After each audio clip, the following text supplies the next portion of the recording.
Good morning students. Hindi की किताब से आपने पाठ 9 एक माँ की बेबसी को हमने पढ़ा था। ठीक है। इस कविता में एक बच्चे के बारे में बताया गया था जो कि बोल नहीं सकता था। ठीक है। अब आगे हम देखेंगे, इस पाठ से संबंधित कार्य को हम देख लेते हैं, जिसमें है कि आपको अपना पाठ का नाम डालिए कॉपी में, आज की डेट डालिए और उसके बाद आप इसको लिखेंगे। ठीक है। प्रश्न 1, कविता से। यह बच्चा कवि के पड़ोस में रहता था, फिर भी कविता अदृश्य पड़ोस से शुरू होती है। इसके कई अर्थ हो सकते हैं, जैसे का, कवि को मालूम नहीं था कि यह बच्चा ठीक ठीक किस घर में रहता है। खा, पड़ोस में रहने वाले बाकी बच्चे एक दूसरे से बातें करते थे, पर यह बच्चा बोल नहीं पाता था, इसलिए पड़ोसी होने के बावजूद वह दूसरे बच्चों के लिए अनजाना था। इन दो पदों में से कौन सा अर्थ तुम्हें ज़्यादा सही लगता है? क्या कोई और अर्थ भी हो सकता है? ठीक है। तो आपको ये पूरा लिखना पड़ेगा अपनी कॉपी में। अब ये का और खा दिया हुआ, इसमें से कौन सा सही है ना? तो इसमें सही है आपका का। उत्तर में लिखिएगा का, कवि को मालूम नहीं था कि यह बच्चा ठीक ठीक किस घर में रहता है। तभी तो कवि ने इस कविता में अदृश्य पड़ोस का इस्तेमाल किया है। ठीक है। तो आपका उत्तर है का। उत्तर करके लिख लीजिए का, और कवि को मालूम नहीं था, ये पूरी लाइन लिख लीजिए। ठीक है। प्रश्न नंबर 2, अंदर की छटपटाहट उसकी आंखों में किस रूप से में प्रकट होती थी? इसमें भी 3 दिए हुए हैं आपको, का खा गा। चमक के रूप में, डर के रूप में, जल्दी घर लौटने की इच्छा के रूप में। तो अंदर की छटपटाहट है ना, अंदर की छटपटाहट उसकी आंखों में किस रूप में प्रकट होती थी? तो बच्चों, अंदर की जो छटपटाहट होती है वो उसकी आंखों में डर के रूप में प्रकट होती थी, है ना। डरा सा, सहमा सा वो रहता था, है ना। तो खा वाला इसका उत्तर सही है। तो खा को लिख लीजिए, उत्तर करके खा वाला लिख लीजिए, डर के रूप में। लिख लिया है आप लोगों ने? चलिए अब आगे चलते हैं बच्चों। इसमें आप ये तरह तरह की भावनाएं, ये वाला छोड़ दीजिएगा। ठीक है, ये नहीं करिएगा। आप इसका प्रश्न नंबर 2 लिखिएगा सीधे। ठीक है। जो बच्चा बोल नहीं सकता वह किस किस बात की आशंका से घबराहट महसूस कर सकता है ना। जो बच्चा बोल नहीं सकता वह किस किस बात की आशंका से घबराहट महसूस कर सकता है? सोच के बताइए कि जो बच्चा बोल नहीं सकता वो किस किस बात से घबराता होगा। सोचिए। तो इसका उत्तर है बच्चों, उत्तर 2 को पहला है, लोग उसके इशारे को समझ पा रहे हैं या नहीं, है ना। वो बोल नहीं पा रहा है तो वो अपने इशारे में सामने वाले को समझाए, लेकिन उसको अंदर से डर भी है कि पता नहीं उसकी बात के इशारों को समझ पा रहे हैं कि नहीं। खा, कहीं कोई बेवजह डांटने ना लगे। जब समझ में नहीं आएगी सामने वाले की बातें तो गुस्सा आने लगती है ना, तो इस बात का भी उसको डर था कि कहीं अगर समझ में नहीं आई तो वो डांटने लगेंगे। गा, कहीं कोई हम और बच्चा उसे चिढ़ाने ना लगे, यानी जो उसी की बात करने की जो तरीका है उसको देख के कोई बच्चा उसे डराने ना लगे। तो ये आपका उत्तर 2 पूरा हो गया। ठीक है, लिख लीजिए इसे अपनी कॉपी में। प्रश्न नंबर 3 है आपका, थोड़ा घबराते भी थे हम उससे क्योंकि समझ नहीं पाते थे उसकी घबराहटों को। रतन क्या सोचकर घबराता होगा? अपने दोस्तों से पूछ के पता करो कौन क्या सोचकर और किस काम को करने में घबराता है, कारण भी पता करो।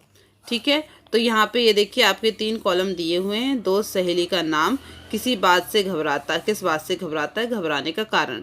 ठीक है। तो मैंने इसमें दो नाम लिखे हैं और 2 कारण भी लिखे हैं। ठीक है। रमेश, अंधेरे से कहीं सांप ना आ जाए।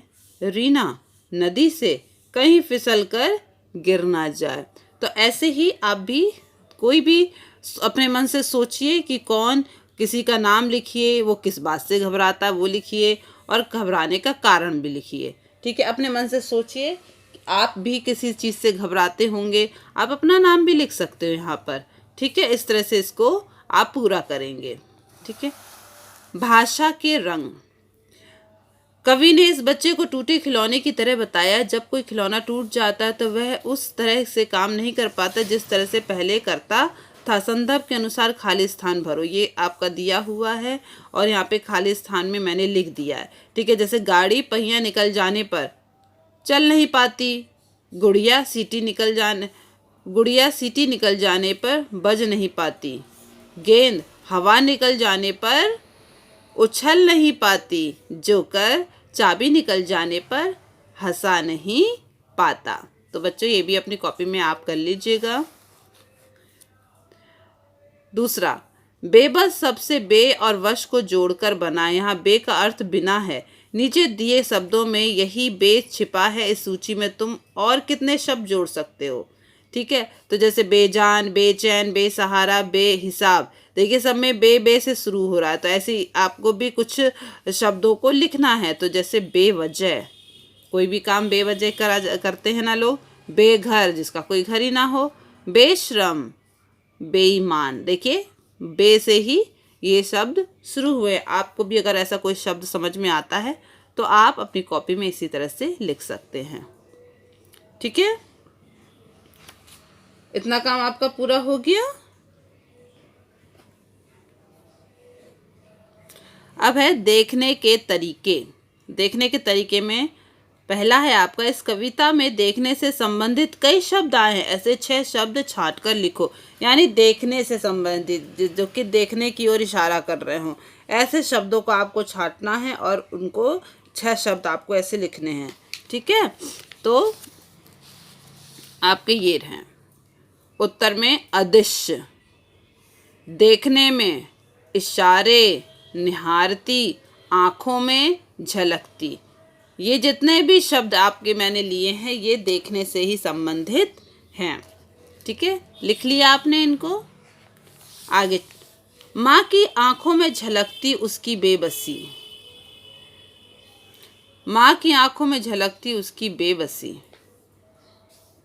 आंखें बहुत कुछ कहती हैं, वे तरह तरह के भाव लिए हुए होती हैं। नीचे ऐसी कुछ आंखों का वर्णन है। इनमें से नजरों कौन सी नजरें तुम पहचानते हो? सहमी नजरें है ना, ये आपकी दी हुई हैं। इनके आपको लिखना है कि आप कौन सी नजरें पहचानते हैं। ठीक है, तो मैंने देखिए लिखा है प्यार भरी नजरें, क्रोध भरी नजरें, शरारती आँखें, डरावनी आँखें। इतनी आँखें हम या आप पहचानते हैं। ठीक है ना, उत्तर ये वाला लिख लीजिए। उत्तर 2 का लिख लिया। चलिए उत्तर 3 हम देख लेंगे, इससे पहले पढ़ लेते प्रश्न को। प्रश्न नंबर 3, नीचे आँखों से जुड़े कुछ मुहावरे दिए गए हैं, तुम इनका प्रयोग इन संदर्भों में करोगे। ये आपके मुहावरे के दिए हुए हैं, इनको हमें वाक्य बनाना है इनका। ठीक है, मुहावरों का वाक्य बनाना है। ठीक, आँख दिखाना, मतलब आँख दिखा के क्या करते हैं? माँ बाप आँख निकालते तो उसका मतलब होता है वो हमें क्या कर रहे हैं, डरा रहे हैं ना। तो देखिए, जब मैं माँ की बात नहीं सुनता हूँ तब माँ आँख दिखाकर डराती है। ठीक है, इसी तरह से आपको सबके वाक्य बनाने हैं। नज़र चुराना, मेरा दोस्त झूठ बोलकर खेलने चला गया मगर पिताजी को देखकर नज़र चुराने लगा, यानी कि छिपने की कोशिश करने लगा। आँख का तारा, मैं अपने माता पिता की आँख का तारा हूँ, यानी कि बहुत प्यारा हूँ। आँख का तारा मतलब बहुत प्यारा होना। नज़रें फेर लेना, मतलब पूरा होते ही उसने नज़रें फेर ली। ठीक है, इसी तरह से आपको वाक्य बना के लिखना है। आप अपने आप भी इन वाक्यों को बना सकते हैं। ठीक है, आँख पर पर्दा पड़ना, इसका आप अपने आप बनाएंगे। ठीक, अब चलिए आपके होमवर्क की बारी है। होमवर्क में आपको करना है ये प्रश्न नंबर 2 करना है आपको। ठीक है, प्रश्न नंबर 2, अपनी माँ के बारे में सोचते हुए नीचे लिखे वाक्यों को पूरा करना है आपको। मेरी माँ बहुत खुश होती है जब, ये पूरा लाइन आपको पूरी करनी है। माँ मुझे इसलिए डांटती है क्योंकि आप क्या करते हो, ये भी पूरा करना है। मेरी माँ चाहती है कि मैं क्या करूँ, क्या बनूँ। माँ उस समय बहुत बेबस हो जाती है जब, क्या करते हो आप? मैं चाहती हूँ कि मेरी माँ है ना। चाहता हूँ कि मेरी माँ, आप जो चाहते हो इसके आगे लिख सकते हो। ठीक है, ये आपका होमवर्क है, इसे आपको अपने आप पूरा करना है। ठीक है बच्चों, तो ये पाठ हमारा यहाँ पर पूरा हो गया है। इसके बाद हम नए पाठ को पढ़ेंगे। ठीक है, धन्यवाद।